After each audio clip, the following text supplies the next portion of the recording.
សួស្តីទាំងអស់គ្នាស្វាគមន៍មកកាន់ភាគទី6ភាគទី7នៅរឿងអំណាចនៃស្ដេចកងទ័ពអមតៈប៉ុន្តែមុននឹងចូលទៅដល់វីដេអូបើសិនជាគ្នាយើងណាធ្លាប់មើលរឿងអ្នកកំចាត់បិសាចក្នុងកុកងឹតនិងរឿងអ្នកប្រយុទ្ធឈុតច្បាំងបិសាចអីហ្នឹងនៅក្នុង YouTube មានប្រហែលជាអាចផុសលើនឹងបានទេហើយបើសិនជាគ្នាយើងណាចង់មើលភាគតអាចចូលទៅមើលក្រុម VIP បតមានបានដែលមានបានបែងចែកជា2ក្រុម VIP ទី1ផុសរឿងអ្នកប្រយុទ្ធឈុតចម្បាំងបិសាចជាមួយនឹងរឿងម្ចាស់ប៉មក្រាបបិសាចក្នុងពិភព Zombie ជាមួយនឹងក្រុម VIP 2ដែលមានបានបង្ហាញនៅលើ screen ហ្នឹងឯងគឺផុសរឿងអ្នកកំចាត់បិសាចក្នុងកុកងឹតចំពោះតម្លៃចូលទស្សនាមួយគ្រាប់ត្រឹមតែ$1កន្លះប៉ុណ្ណោះហើយគ្នាយើងក៏អាចមើលបានរហូតអត់ត្រូវការបង់ថែមអីទេចំពោះ link សម្រាប់តាក់ទងមក admin នឹងដាក់នៅក្នុង comment ប៉ុន្តែដោយសារតែ comment admin ភីនអត់កើតទេចឹងគ្នាយើងអាចអូសមើលទៅក្រោមបន្តិចទៅបើសិនជាមានគ្នាយើង comment ច្រើនប្រហែលជាបានឃើញ link Telegram តាក់ទងមក admin ហើយប្រាប់ពីគោលបំណងដែលគ្នាយើងចង់ចូលក្រុមហ្នឹងទៅ admin នឹងរៀបចំជូនហើយចំពោះក្រុមទាំងពីរហ្នឹងក៏ដូចជាមានវីដេអូស្រាប់នៅហ្នឹងដូចជា7-10វីដេអូហើយក៏20វីដេអូអីចឹងទៅហើយក៏មិនមានន័យថាមានតែប៉ុណ្ណឹងទេ admin នៅចេញថែមក្នុងក្រុមហ្នឹងជាបន្តបន្ទាប់ទៀតដោយគ្រាន់តែគ្នាយើងបង់លុយតែម្ដងប៉ុណ្ណោះអាចមើលបានរហូតអញ្ចឹង admin សំផ្សាយពាណិជ្ជកម្មខ្លួនឯងតែប៉ុណ្ណឹងទេចូលទៅកាន់សាច់រឿងយើងទាំងអស់គ្នានៅក្នុងភាគនេះត្រូវបានចាប់ផ្ដើមឡើងបន្ទាប់ពីវៃសៀវគាត់ទទួលបាននៅម្រាមដៃដែលអាចកំបាំងពីបងស្រីវូហើយគាត់ក៏បានមកដល់ក្នុងបន្ទប់គោះតុកទាំងសบายចិត្តហើយថាម្រាមដៃនេះពិតជាមិនសាមញ្ញនោះទេឥឡូវនេះសាលបងតែម្ដងទៅគាត់បានយកម្រាមដៃឆ្អឹងនិងចាក់ទៅលើស្មារបស់គាត់នៅពីខាងឆ្វេងស្រាប់តែយើងបានឃើញថារាងកាយរបស់គាត់ក៏បានប្រែទៅជាក្រងឆ្អឹងប្រព័ន្ធក៏បានប្រាប់គាត់បន្ថែមទៀតថាបើសិនជាគាត់ប្រើប្រាស់រយៈពេល1នាទីត្រូវកាត់បន្ទុកប័ណ្ណពិសោធន៍ចំនួន100បានលើអញ្ចឹងវៃសៀវសบายចិត្តមែនតើហើយបើកើតមើលទៅបន្ទុកប័ណ្ណពិសោធន៍ប៉ុណ្ណឹងមិនច្រើនប្រហែលទេភ្លេចមើលខ្លួនឯងប៉ុន្តែចាស់អារម្មណ៍ទៅមើលខ្លួនឯងដែលគឺជាក្រងឆ្អឹងនឹងចាប់ផ្ដើមភ័យឲ្យយំផងអីផងឲ្យខ្ញុំត្រឡប់ទៅរាងកាយដើមវិញទៅអញ្ចឹងនៅពេលនេះរាងកាយរបស់គាត់ក៏បានប្រែទៅជាតម្រង់មនុស្សវិញអញ្ចឹងគាត់ក៏បានដឹងខ្ញុំអាចគ្រប់គ្រងនឹងការផ្លាស់ប្ដូរនេះបានពិតជាអស្ចារ្យមែនតែចាប់តាំងពីពេលនេះតទៅខ្ញុំមិនខ្លាចស្លាប់ទៀតទេប៉ុន្តែដោយសារតែគាត់បានប្រើប្រាស់បន្ទុកបទពិសោធន៍យ៉ាងច្រើនហាក់បីដូចជានៅពេលក្រោយៗទៀតគាត់ត្រូវតែប្រើប្រាស់វានៅពេលដែលមានអាសន្នខណៈនោះក៏មានមនុស្សគោះទ្វារនៅមុខបន្ទប់គោះម្ដងជា2-3ដងហើយវៃសៀវឆ្ងល់ថាតើនរណាទៅហើយអ្វីបានជាមិននិយាយបើកទ្វារមកយើងឃើញជាមួយនឹងផ្សែងខ្មៅហើយសួរថាតើលោកជាវៃសៀវមែនទេវៃសៀវហើយតែអញ្ចឹងក៏បានភ័យហើយនឹងបានដាក់ទៅមួយដៃមនុស្សចំណាស់ដែលយើងបានឃើញលើកមុនក៏បានចាប់ដៃជាប់ហើយនឹងបានថាកុំឲ្យភ័យអីខ្ញុំគឺជាអ្នកជិតខាងថ្មីរបស់ឯងប៉ុណ្ណោះដូចអញ្ចឹងវៃសៀវក៏បានសុំទោសទៅលើគាត់បរិះចំណាស់ក៏បានសរសើរទៅលើភាពរហ័សរហួនរបស់វៃសៀវផងដែរហើយឯងពិតជាសមនឹងទទួលបាននូវការយកចិត្តទុកដាក់ពីអ្នកនាងមិនអីទេនៅពេលនេះខ្ញុំចេញទៅមុននេះវៃសៀវហើយតែអញ្ចឹងក៏បានឆ្ងល់អំពីទង្វើរបស់គាត់ដែរសាច់រឿងក៏បានកាត់ទៅដល់ខាងសាលានេះវិញថ្ងៃនេះក៏ជាថ្ងៃប្រកាសនៅចំណាត់ថ្នាក់ដែលបានចូលទៅក្នុងអាណាចក្រសម្ងាត់លើកមុននឹងស៊ូសៀវឈិងក៏បានសួរទៅកាន់វៃសៀវតើលោកឡើងទៅដល់កម្រិតទី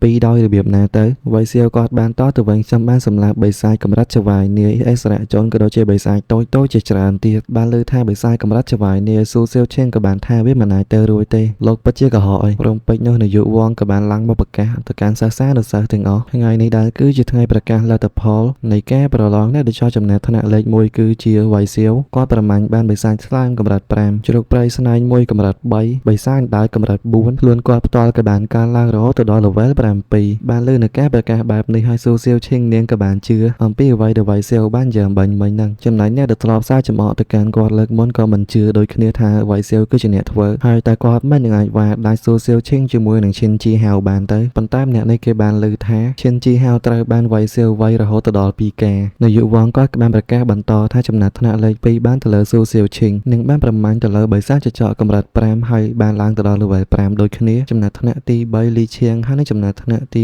4ឈៀងជីហៅស៊ូសៀវឈិងនឹងបាននិយាយទៅកាន់វៃសៀវថាខ្ញុំទទួលស្គាល់ថាលោកពិតជាខ្លាំងមែនតែប៉ុន្តែការប្រកួតរវាងពួកយើងទាំងពីរមិនទាន់ចប់នោះទេវៃសៀវក៏រងចាំជានិច្ចនាយកវិញគាត់បានប្រកាសបន្តទៀតថានៅសល់រយៈពេល24ថ្ងៃទៀតមុនពេលនៃការប្រឡងបញ្ចប់ឲ្យសិស្សៗទាំងអស់ត្រូវតែពង្រឹងសមត្ថភាពឲ្យបានខ្លាំងដើម្បីទទួលបានសមិទ្ធផលបន្ថែមទៀតបញ្ចប់ពីកម្មវិធីនឹងទៅវៃសៀវក៏បានចាក់ចេញដើម្បីនឹងទៅវាយរកអាណាចក្រសម្ងាត់ដើម្បីនឹងចូលទៅដំឡើង level មើលចុះមើលឡើងក៏បានឃើញជាមួយនឹងមួយដែលសមស្របដើម្បីនឹងគាត់ចូលទៅហើយក៏បានចូលទៅដែលនេះគឺជាអាណាចក្រសម្ងាត់ដែលជាសម្បុកចុះចោប៉ុន្តែចូលទៅបើជាមិនទៅសភាពស្រស់ស្អាតជាមួយនឹងសត្វព្រៃគាត់ក៏បានគិតថាទៅពិតជាសម្បុកសត្វចុះចោមែនទេយ៉ាងណាមិញគាត់ក៏មិនអាចខ្វះការប្រុងប្រយ័ត្នដែរបញ្ចេញនៅទ័ពឆ្អឹងរបស់គាត់ត្រៀមដើម្បីនឹងទប់ទល់គ្រប់ពេលសម្លឹងទៅមើលម្ខាងទៀតយើងក៏បានឃើញជាមួយចុះចោយ៉ាងច្រើនវាក៏បានបើកការវាប្រហារដ៏លួចឆ្មក់ទៅលើគាត់សឹងតែត្រូវបាត់ទៅហើយប៉ុន្តែសំណាងល្អដែលគាត់ប្រតិកម្មលឿន នប្រើប្រាស់ឲ្យសរសើរវាយវាឡើងប៉ើងទៅវិញបើសិនជាចោលអំបញ្ញមិញនេះគេមាន level 1ទេហើយទទួលបានបន្ទុកបទពិសោធន៍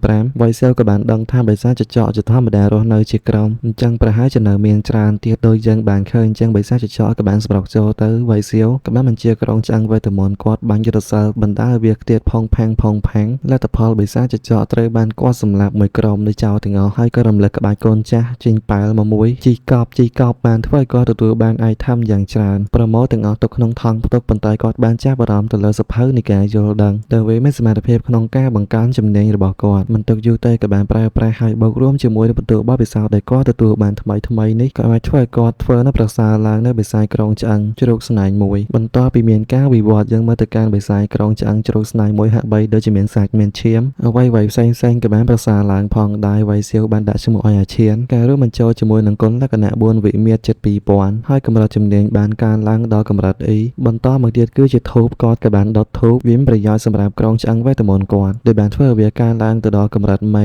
គាត់ក៏បានដាក់ឈ្មោះឲ្យវាថាអានជឺមិននឹងមិនជាអាណាចក្រសម្ងាត់ដែលគឺជាសម្បុកចចតែគឺជាកន្លែងអុកមិនទុកយូរទេវៃសៀវក៏បានតាមរកអុកក៏បានឃើញជាមួយនឹងអុកក្បាលស្នែងគោអីហ្នឹងភ្លាមក៏មានថាមពលបើកការវាយប្រហារទៅលើពួកវាដែលមកពីស្នាដៃរបស់វៃសៀវយើងនឹងឯងហើយបញ្ជាឲ្យកូនចៅក្រុងឆ្អឹងរបស់គាត់ទៅបន្ថែមទៀតបិសាចអុកវាពិតជាខឹងហើយនឹងត្រៀមទប់ទល់វៃសៀវក៏បានបញ្ចេញថាមពលគាត់ទៅបង្កបិសាចអុកហ្នឹងហើយចំណែកឯអាឈានក៏បានរត់បំបុកបន្ថែមប្រហែលជា80ម៉ោងក្រោយមកឃើញថាវៃសៀវទទួលបានសមិទ្ធផលមិនតិចនោះទេដែលបានធ្វើឲ្យគាត់បានឡើងទៅដល់ level 10មិនត្រឹមតែប៉ុណ្ណឹងនោះទេគាត់ក៏ទទួលបាននូវជំនាញមួយទៀតដែលអាចផ្ទេរនៅការជឿចាប់ទៅកាន់កងទ័ពអមតៈរបស់គាត់បានទៀតស្រាប់តែពេលហ្នឹងយើងបានឃើញជាមួយនឹងព្រួយមួយក៏បានបាញ់សម្ដៅទៅកាន់គាត់និងបានចំពេញតែម្ដងស្របពេលដែលគាត់ទទួលបានជំនាញថ្មីហើយយើងក៏បានឃើញថាបិសាចក្រុងឆ្អឹងរបស់គាត់ពីរក៏បានបំផ្លាញចំណែកឯវៃសៀវនេះវិញទោះបីជាព្រួយបាញ់ចំចំណុចបេះដូងប៉ុន្តែគាត់នៅតែអាចបើកភ្នែកនៅមានជីវិតងើបមកវិញហើយនឹងភ័យមិនស្ទើរនោះទេហើយទោះបីជាមានការវាយប្រហារខ្លាំងយ៉ាងណាក៏ដោយមើលទៅខ្ញុំនៅតែមិនកើតអីគាត់បានបញ្ជាឲ្យអាឈានរត់បំបុកពេញមួយទំហឹងទៅកាន់គុំស្មៅដែលជាទីតាំងបាញ់ចេញនៃព្រួយក៏បានឃើញថាប៉ាងឡើងនៅបិសាចអកកាន់ព្រួយមួយពីនេះទៅមើលក៏បានដឹងថាវាគឺជាបិសាចកម្រិតចវាយនាយដែលមាន level 16ចឹងឆ្ងល់មែនតើហើយអ្វីបានជាមាន Minotaur ដែលមានភាពឆ្លាតវៃបែបនេះវាក៏បានបាញ់ព្រួយមកសូម្បីតែគាត់ចង់កិច្ចក៏កិច្ចមិនផុតប៉ុន្តែសំណាងល្អដោយសារតែរាងកាយគាត់អមតៈក៏អាចទប់ទល់ជាមួយនឹងក្របព្រួយនេះបានហើយនឹងបានថានៅពេលនេះល្បិចរបស់ឯងគឺបានចោលបីហើយបន្តដល់វេនខ្ញុំ Minotaur ក៏ចង់រត់ប៉ុន្តែវៃសៀវក៏បានជាសាទគាត់ដេញតាមវាក៏បានហោះចូលទៅក្នុងរោងភ្នំមួយវៃសៀវក៏បានចូលទៅតាមហើយក៏បានឲ្យសាទគាត់ឈប់រោងភ្នំនេះមើលទៅហាក់បីដូចជាមានអ្វីចម្លែកថែមទាំងមានអាបក្រហមទៀតផងមិនតែប៉ុណ្ណោះក៏មាននៅសាកសពក៏ដូចជាក្រុងឆ្អឹងមនុស្សអញ្ចឹងក៏បានដឹងថាគាត់ចាញ់ល្បិចវាទៀតថ្មនៅខាងលើក៏បានបិទរោងភ្នំកែផ្នែកដ៏ក្រហមឆ្អិនឆ្អៅយ៉ាងច្រើនក៏បានបើកឡើងប៉ុន្តែវៃសៀវមិនបានព្រឺថែមនឹងបានទះដៃសរសើរទៅកាន់វាថែមទៀតដែលថាបិសាចទាំងអស់នេះពិតជាមានប្រាជ្ញាមិនថាយ៉ាងណាគាត់បានបញ្ចេញនៅកងទ័ពអមតៈរបស់គាត់ទាំងអស់ទប់ទល់ជាមួយនឹង Minotaur ទាំងអស់នោះនៅក្នុងការប្រយុទ្ធនឹងដែរ Minotaur ក៏បានគប់ពូថៅសម្លាប់ទៅលើក្រុងឆ្អឹងក្រោមអង្គរបស់វៃសៀវអស់យ៉ាងច្រើនប៉ុន្តែមិនមែនជាបញ្ហាអ្វីនោះទេគាត់អាចកោះហៅវាឡើងវិញឥតឈប់ឈរនិងបានប្រមូលផ្ដុំនៅថាមពលទាំងអស់បាញ់សម្លាប់ទៅលើ Minotaur មួយក្រុមនេះមានទាំង level 9 level 10អីនឹងងាប់អស់ហើយបន្ទាប់មកក៏បានធ្វើឲ្យគាត់កើនឡើងរហូតទៅដល់ level 12ហើយក៏មិនទាន់បញ្ចប់ត្រឹមនឹងនោះទេរំពេចនោះដែរយើងក៏បានឃើញជាមួយនឹង Minotaur ក្រហមយ៉ាងធំមួយនិយាយថាមនុស្សឯងពិតជាមានភាពក្លាហានមែនទែនវៃសៀវនេះវិញក៏បានដឹងថាវាគឺជាបិសាចកម្រិតវីរៈជនហើយបន្ទុកបទពិសោធន៍បន្ទាប់ពីសម្លាប់វាក៏ទទួលបានមិនតិចទេមើលទៅមិនចាំយូរនោះទេ Minotaur ជាមួយនឹងគ្នាគេដទៃទៀតក៏បានស្រុកចូលមកអា Minotaur ក្រហមនឹងក៏បានសម្ដៅមកកាន់វៃសៀវក៏បានដឹងថាដល់ពេលបន្ទាប់មកក៏បានបញ្ចេញអានជឺដែលជាក្រុងឆ្អឹងវេទមន្តគាត់ទៅតែវិវត្តថ្មីឲ្យទៅទប់ទល់ជាមួយនឹងពូថៅដែលសានធំរបស់វាហើយថែមទាំងបានឲ្យអា Minotaur នឹងសាកភ្លក់មួយយុទ្ធសាស្ត្រចំមាត់លេបចូលក្នុងពោះក្អឹកសើយទៅមួយជង្គង់បណ្ដាលឲ្យឡើងប៉ាងទៅផ្ទុះងាប់នៅកន្លែងផ្សេងនឹងបន្ទាប់ពីសម្លាប់ទៅលើបិសាច Minotaur កម្រិតវីរៈជនហើយក៏បានធ្វើឲ្យគាត់ឡើងទៅដល់ level 13វៃសៀវគាត់បានសរសើរទៅកាន់អានជឺផងដែរថាពិតជាសាហាវខុសខើមែនតើគាត់ក៏អត់ភ្លេចអំពីក្បាច់ចាស់ទេបញ្ចេញប៉ែលមកជីកប់នៅបិសាច Minotaur ទាំងអស់នេះក៏បានលេចចេញនៅអាយថមយ៉ាងច្រើនប្រមូលយកទាំងសប្បាយចិត្តហើយមើលទៅដឹងថាបានលុយច្រើនទៀតទេមិនតាន់ចប់នោះទេក៏មានព្រួញពីរដើមបានហោះសម្ដៅមកកាន់គាត់ពីក្រោយវៃសៀវគាត់បានញញឹមហើយថាក៏រងចាំយូរវិញខណៈនេះភាគទី6